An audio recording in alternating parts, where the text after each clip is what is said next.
Olá, gente querida e amiga do canal da BPS, programa é retransmitido pelo canal Paz e Bem. Eu sou Carla Pavão e hoje nós temos aqui o Maurício Zanolini. Vou pegar aqui a cola do que ele faz, porque é tanta coisa que senão não decoro. Designer, educador, coordenador da Associação Brasileira de Pedagogia Espírita, a BPE, da Universidade e também da Universidade Livre Pampédia e sócio da editora Comênios. Ele participa atualmente do grupo mediúnico da ABPE, Islã Mediúnica. Tudo bem, Mal? Tudo bom? Beleza. Então, esse papo aqui é aquele papo que a gente combinou, né, faz um tempinho, mas que a gente vem falando com vários coletivos.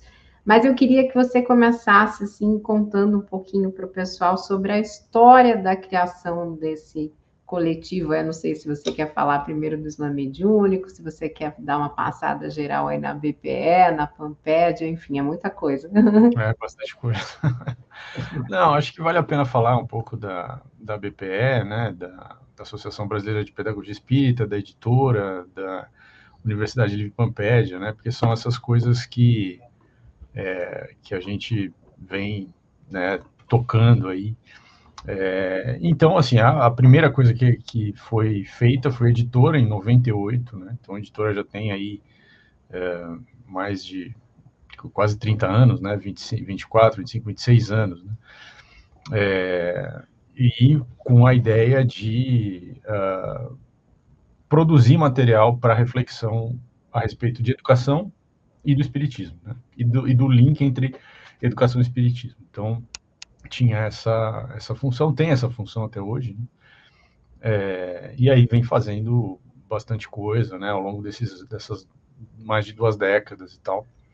E aí, depois, em 2004, tem a fundação da Associação Brasileira de Pedagogia Espírita, a partir da experiência da Dora, né, da Dora Encontre, do mestrado dela, tal, doutorado dela, aliás, né, que foi sobre pedagogia espírita, né, e aí nasce, então, a associação, e aí começa-se todo um trabalho de vários anos de tentar popularizar essa ideia, né? A ideia da pedagogia espírita, o que seria isso, né? O conceito disso e as aplicações possíveis disso, tanto dentro do movimento espírita quanto fora, mas a gente fala muito mais para espíritas, né? Apesar de que uma das coisas que é central é o diálogo interreligioso, que é uma coisa que a gente faz bastante, mas como a gente está falando, né, de espiritismo, e existe, apesar de tudo, existe uma resistência ao espiritismo em relação às outras religiões, né? Então, a gente acaba falando muito mais para os espíritas. E, na sequência disso, a gente, já em 2014, 15, a gente pensou na Universidade de Pampédia, que é um projeto de educação livre, muito inspirado na ideia de que qualquer denominação religiosa tem a sua experiência educacional, né? Os católicos têm, os protestantes têm, outras denominações também têm, e os espíritas não apostam tanto nessa né, de pegar esse tema da educação como uma forma de se estabelecer um diálogo dentro da sociedade, se estabelecer também como uma forma de pensamento, né? Então a gente que já vinha fazendo os cursos de pós, né? Que a BPE que começou com essa ideia de curso de pós e tal, pós-graduação em pedagogia espírita, mas depois com a criação da Universidade Livre a gente então passou a fazer outras coisas além do curso de pós, né? Nessa área de educação, para assim como um embrião dessa ideia de fomentar uma educação que tenha esse recorte, esse viés, essa base espírita. Legal. Você fez aí uma linha do tempo, né, da criação de cada um. Você consegue me dizer alguns marcos que você considera assim muito relevantes para nessa história aí de cada uma das associações, da Universidade de Frampédia, da BPE, enfim, da editora? Bom, a editora, ela começa, é muito interessante, a editora começa com um livro sobre a obra do Rivail, antes de ser Kardec, né? Ainda como pedagogo na França, né? Então, os textos pedagógicos que ele escreveu, já mostrando que uma das funções aí da editora é trabalhar a questão da educação, do espiritismo, a ponte entre os dois, mas isso implica, inevitavelmente, em fazer uma releitura de quem foi Kardec, de como que foi o tempo histórico dele, que influências isso teve no pensamento dele, né? O mestrado da Dora é sobre Pestalozzi, que foi o professor de Kardec, também isso virou um livro, né? Então tem toda essa busca por compreender o que foi o século XIX, o que foi a formação do Kardec, quais as coisas que o influenciaram para ele chegar às conclusões que ele chegou, para a gente não comprar essa ideia de espiritismo de forma dogmática, né? E sim de forma crítica e analítica. Então, é interessante que já começa desse jeito, assim, isso já é muito claro desde o começo do projeto, né? A associação, ela começa também com uma série de congressos que foram feitos, né? Então, foram feitos ao todo 5 congressos, sendo que 3 são de educação e espiritualidade, e pedagogia espírita, né? E 2 são, além disso, além de educação, espiritualidade e pedagogia espírita, também são congressos internacionais. Então, os últimos 2 tiveram participantes de fora do Brasil, que pesquisam e atuam na área de educação e na área de pesquisa científica, nesses cruzamentos de espiritualidade, educação, e trazendo inputs de experiências que a gente não conhece, né, de fora do Brasil. Então, isso também, esses congressos foram coisas muito importantes. Eu entrei nesse turbilhão de coisas num curso de pedagogia espírita de pós-graduação. Eu fiz o curso em 2009, participei do 3º congresso, depois do 4º, e ajudei a organizar o 5º, aí eu já estava bem mais próximo, né? Então, eu entrei nesse projetão aí, né? Nesse período, e fui me envolvendo cada vez mais, né? Na sequência que eu terminei o curso, a gente criou com outros ex-alunos um grupo de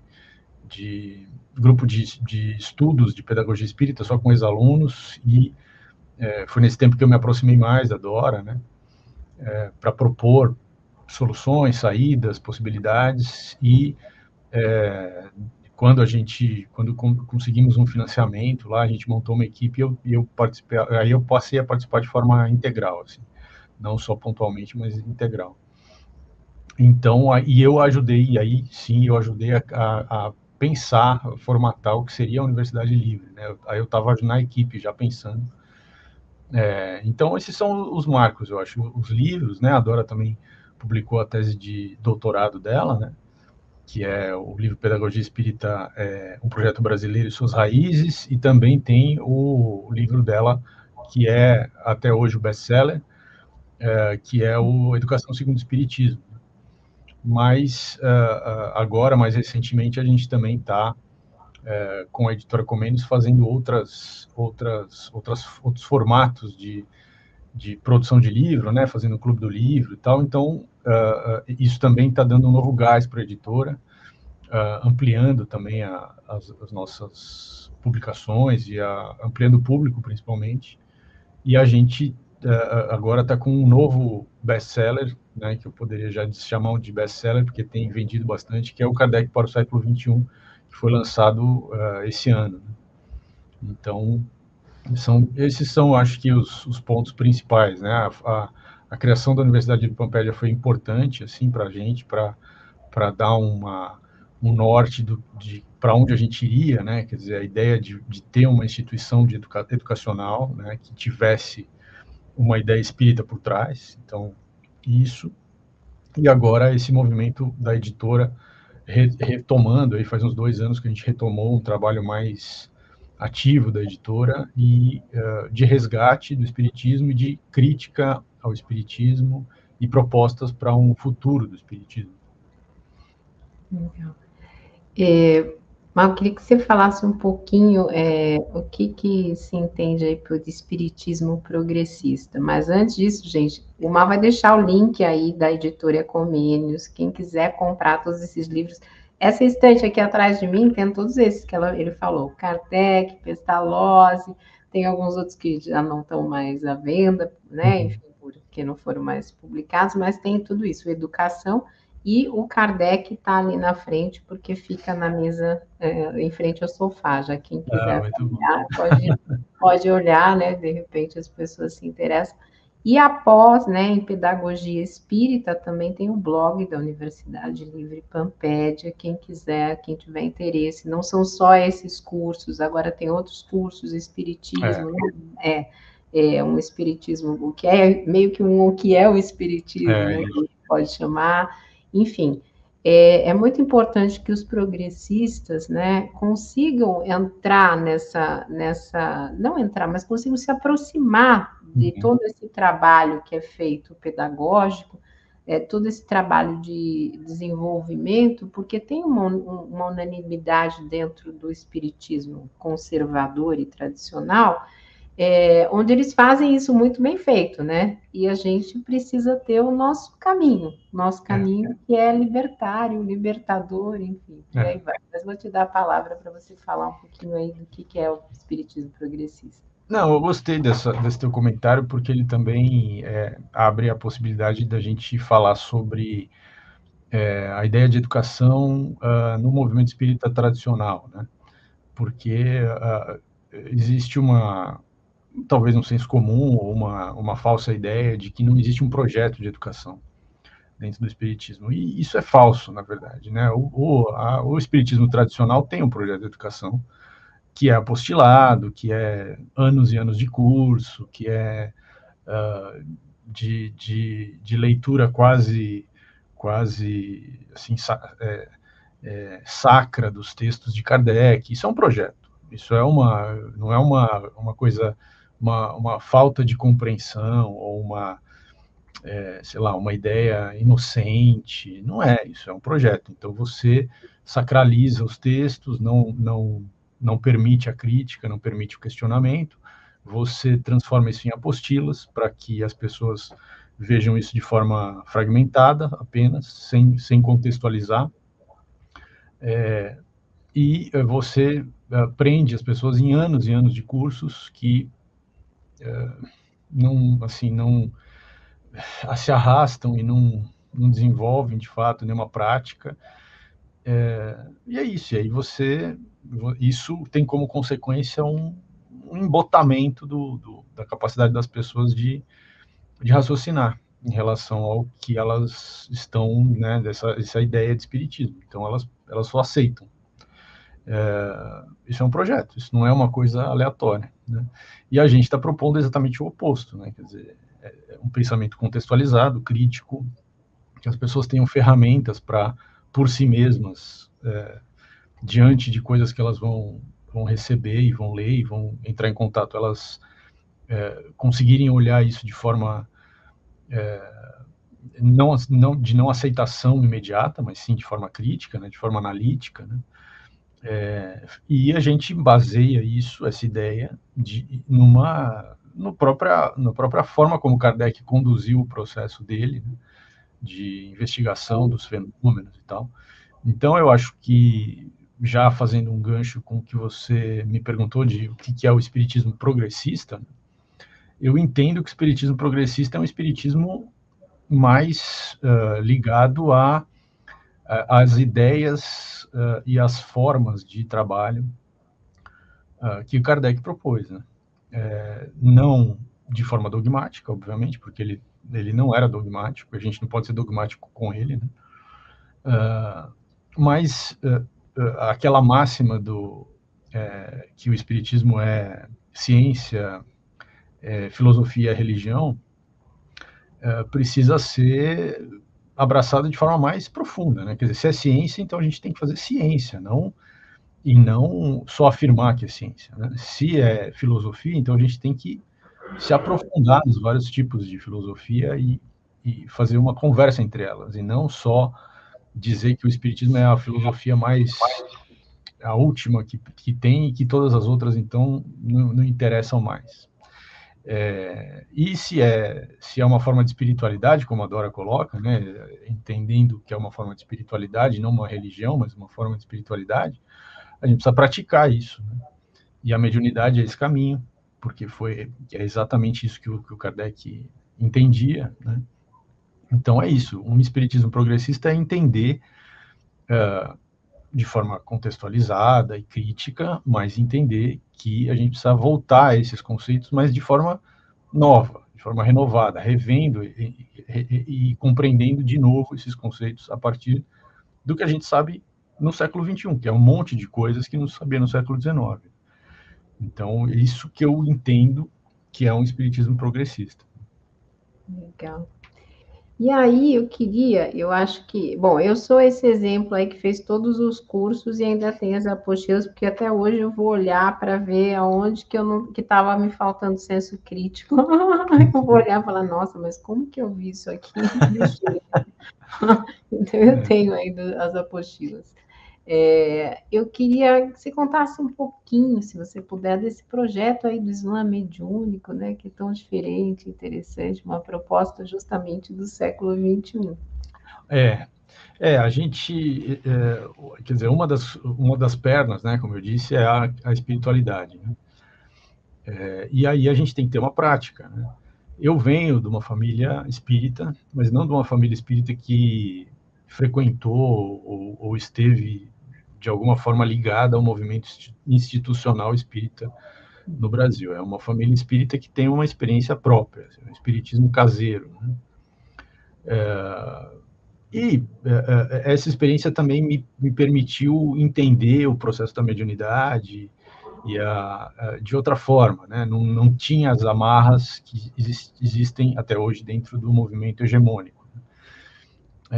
E depois, com a experiência da mediunidade que eu presencio até hoje nos grupos da BPE, né? Isso me deu uma outra compreensão assim, da importância e da necessidade de uma experiência, de uma convivência com a mediunidade mais constante, mais cotidiana, né? Porque essa experiência, eu entendo o espiritismo como um espaço de debate ou de diálogo ou de ponte entre vivos e mortos.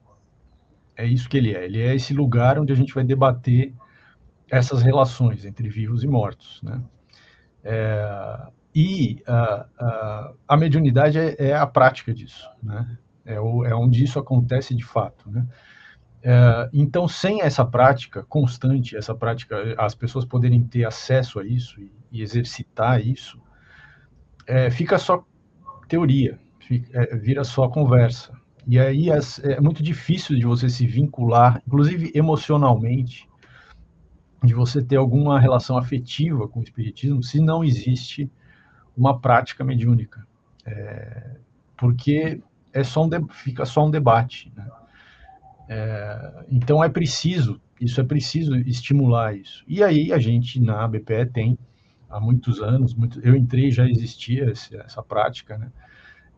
De reuniões mediúnicas que são muito livres, assim, permitem que todos os participantes se manifestem, falem sobre as suas percepções, né? Troquem impressões a respeito do que estão sentindo, que estão percebendo, né, de forma mediúnica e tal. E também tem uma liberdade muito grande de manifestação de espíritos, né? Não tem nenhum tipo de coisas que não podem, por exemplo. E aí tudo é analisado, tudo é depois conversado, ressignificado. Essas conversas que acontecem depois das reuniões, em que a gente analisa tudo que aconteceu, servem muitas vezes de parâmetro para próximas coisas que venham a acontecer em outras reuniões.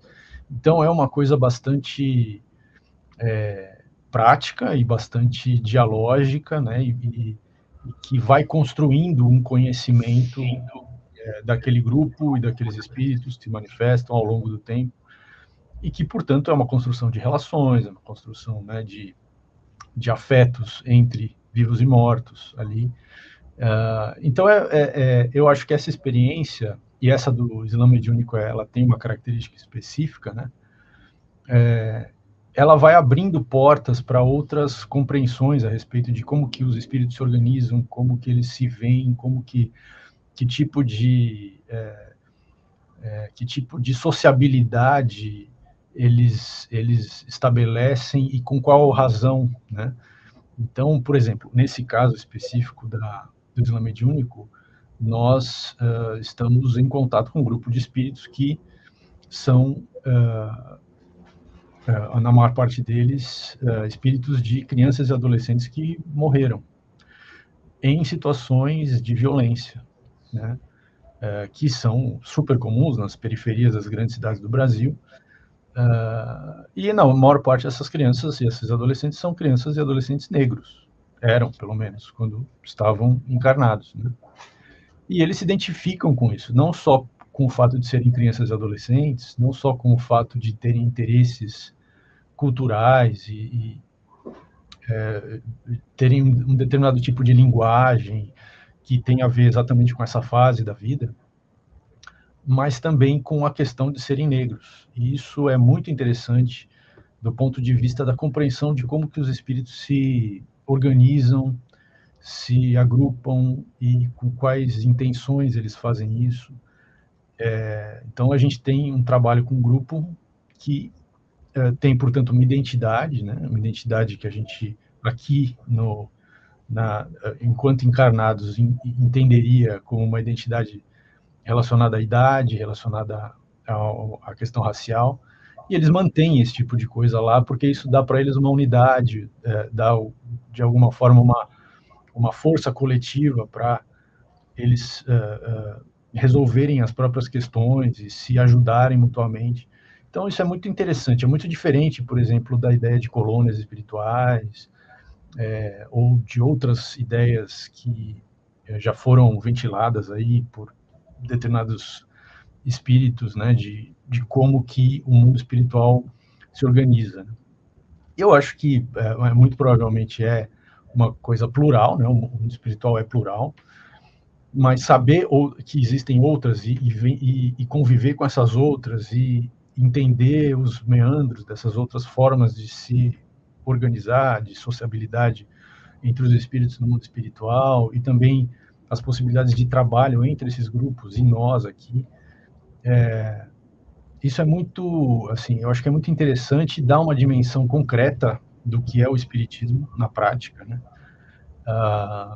E abre para nós que estamos aqui encarnados, né? Abre a possibilidade da gente ter uma compreensão maior sobre a realidade, né? E é uma compreensão concreta, não é abstrata, né? Não é uma filosofia que você leu, é uma vivência, né? Então isso tem uma força, eu acho, que se todos os espíritas pudessem vivenciar experiências como essa, participar de grupos como esse, o espiritismo, tenho certeza, seria muito mais pungente, assim, seria uma religião, vamos chamar de religião, porque é assim que também a sociedade vê o espiritismo, né? Seria uma religião muito viva, atuante na sociedade, o que ela hoje não é, né? Ela é pequena, obviamente, em relação às outras religiões, mas ela tem um impacto na sociedade muito pequeno, né? Não tem uma participação, assim, e poderia ter, né? Poderia ter uma participação bem mais interessante na sociedade brasileira, mas eu acho que falta isso, né? Falta esse afeto mais concreto, assim, que eu acho que a experiência mediúnica pode proporcionar, mas o espiritismo hegemônico tem, que também não é por ignorância ou por falta, por inocência, é um projeto também, tem cerceado a mediunidade de todas as formas possíveis para que eles tenham um controle disso e para que isso crie, então, um movimento de pessoas livres e que possam atuar de forma livre. Né? É isso, nós lutamos contra isso. Felizmente. Agora uma curiosidade que eu tenho. Esses espíritos que se apresentam aí no Islã, ainda que tenham tido, que o espírito, né, não tem idade, mas que eles tenham tido uma morte violenta, nesse momento em que eles se apresentam, eles já superaram o trauma dessa morte ou algum deles ainda convivem com essas dores? Eu acho que eles ali convivem com as dores. Eu acho que tem os dois casos, obviamente, né? Mas muitos deles ainda convivem. Eu acho que também essa compreensão que a gente tem sobre o que significa uma morte violenta, né? Também é uma coisa que a gente pode ainda aprofundar mais, eu acho. Em diálogo com os espíritos, mas ainda tem muita possibilidade de ampliação para essa compreensão, pelas conversas que a gente já teve ali, que eu sinto que tem muito campo ainda. Porque, de fato, o trauma, né, de uma morte violenta é uma coisa... É muito difícil de você assim, conseguir se distanciar dessa experiência, né? De se distanciar emocionalmente, obviamente, né? Uhum. Então, muitos gatilhos podem trazer essa experiência de volta rapidamente. E isso para o espírito que viveu, isso é uma coisa bem difícil. Então, eu acho que essas experiências, esses grupos, essas adesões a determinadas identidades e tal, são formas pedagógicas, eu diria, de ir aos poucos num processo, ajudando esses espíritos a ampliar a compreensão deles para que eles consigam exercitar esse afastamento, mesmo que que gatilhos eventuais façam essa impressão da morte violenta voltar muito rápido, mas eles vão aprendendo, vão adquirindo ferramentas e força e muito no coletivo, muito na presença, né, e na ajuda mútua entre eles, para eles aprenderem mecanismos de como não se entregar a essa impressão muito forte. Né? Essa é a sensação que a gente tem, mas que isso precisa ser mais conversado e precisa também ser trabalhado de forma... A gente tem planos, inclusive, de escrever sobre isso, publicar sobre isso, para que outras pessoas que não tiveram experiência possam ter essa compreensão dessas possibilidades e também exercitar a mediunidade e entrar em contato com grupos também similares ou não, e fazerem suas próprias experiências e chegarem às suas próprias conclusões. Né? Então, isso também é um projeto que a gente está ainda gestando, mas que em breve deve ter alguns resultados aí. Mas é interessante mesmo. Ainda tem muita coisa que a gente tem para aprender com eles, né? Eu acho que isso é muito bonito e muito rico também. O espiritismo ele está só começando, na verdade. Tem muito chão, tem muita coisa para a gente fazer. E eu acho que isso é mais interessante para uma religião que a gente queira aderir do que uma coisa que já está toda pronta, que é só seguir. Né? Eu acho que é mais interessante isso, é um caminho que a gente vai construir junto. E isso eu acho, bom, eu estou falando por mim, né? Mas eu acho isso muito mais interessante. É bem legal.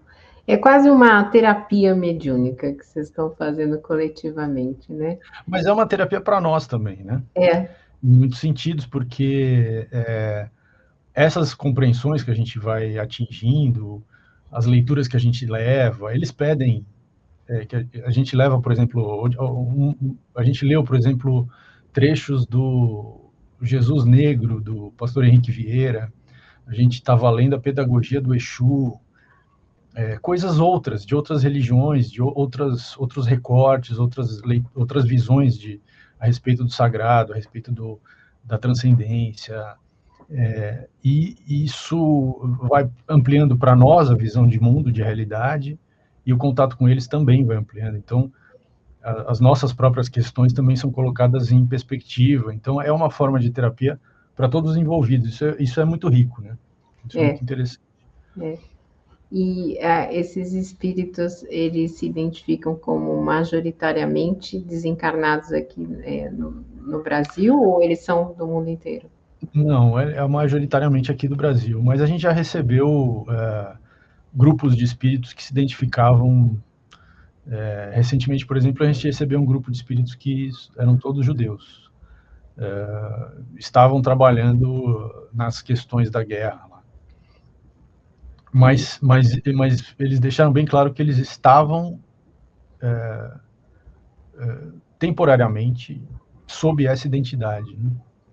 Que é uma coisa interessante também. Apesar de, obviamente, isso ficou no subentendido assim, mas que eles têm uma ligação com isso, claro.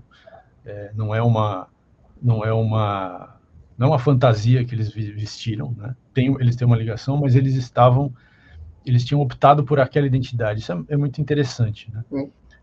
Para um determinado trabalho, né? Então, isso foi uma das coisas que nos levou a pensar, né? Como a questão da identidade é importante, né? Nas atuações que você vai fazer, né? Porque ela te dá uma possibilidade de entrar onde você não entraria se você não tivesse essa identidade, né? Então, isso é muito interessante.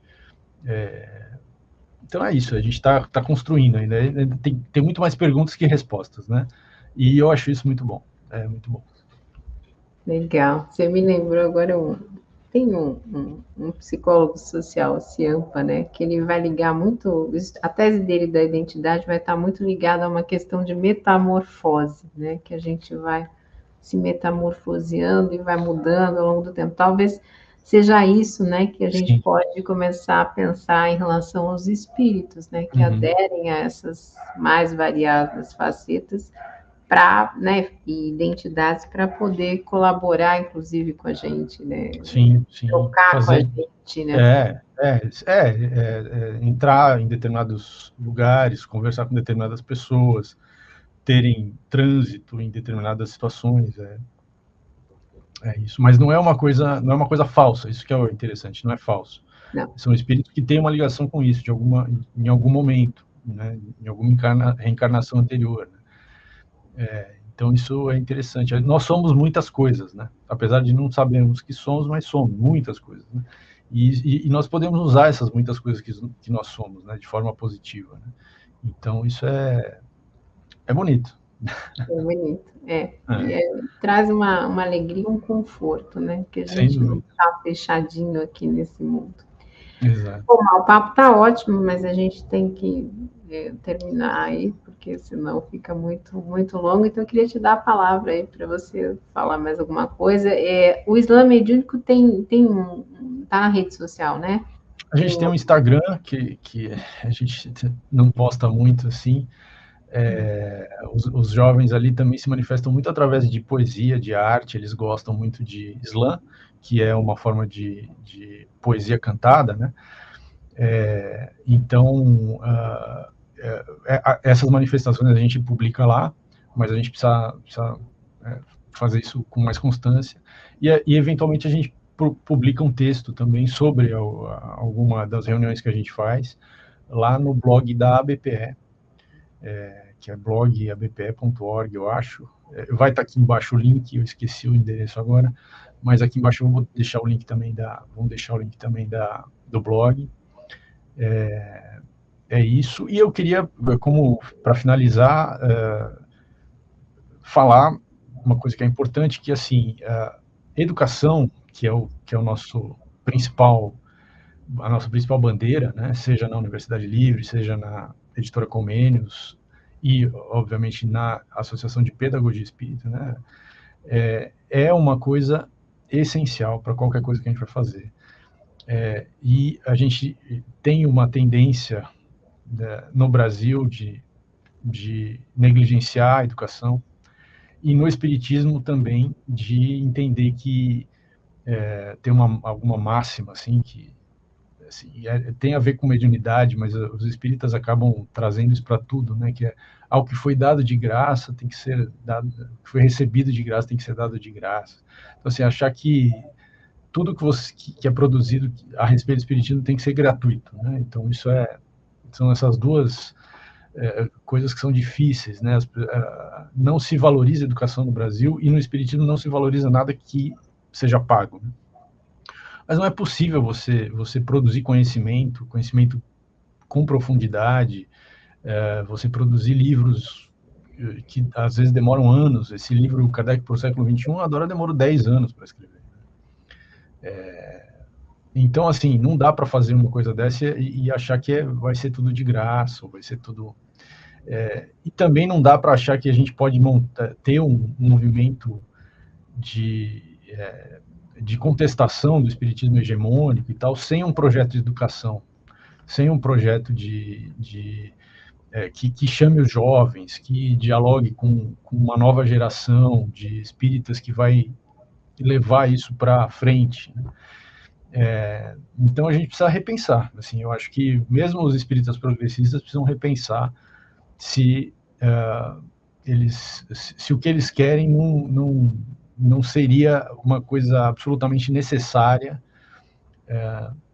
abraçar um projeto de educação. E eu acho que a pedagogia espírita é um projeto que já está aí com bastante solidez, né, que precisa ser expandido, obviamente, mas que precisa ser abraçado. E eu sinto que tem uma resistência assim, de abraçar a ideia da educação, porque no Brasil nós não damos, isso é geral, não é dos espíritas, mas também porque os espíritas têm uma resistência e acham que todas as coisas têm que ser caridade e tem que ser gratuito, né? E educação, então, não é isso.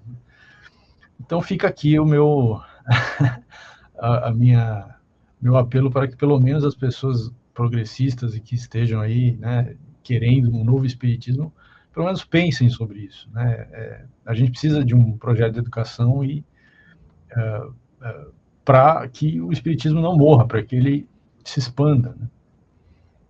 Estamos aqui, Pedagogia Espírita, Associação Brasileira, Universidade de Pampédia, Editora Comêncio, estamos aqui produzindo bastante coisa há muitos anos. Vem com a gente, é isso que é o final, vem com a gente. E eu queria, antes de encerrar, falar o seguinte, que na minha turma, nós tínhamos de pessoas que não eram progressistas, mas que fizeram a pedagogia. Então, Sim. assim, é um projeto realmente de educação, que você vai ver muito conteúdo diverso. Então, se você não se identifica com o espiritismo progressista, mas se você gostaria de aprender, também você não precisa ser espírita, você pode ser católico, também não, protestante, e tá lá aprendendo mais, né? Realmente educação e conhecimento. Então, é isso aí. Tá bom? Um beijo, então. Obrigada, Mal. Obrigado, até mais. Tchau, gente.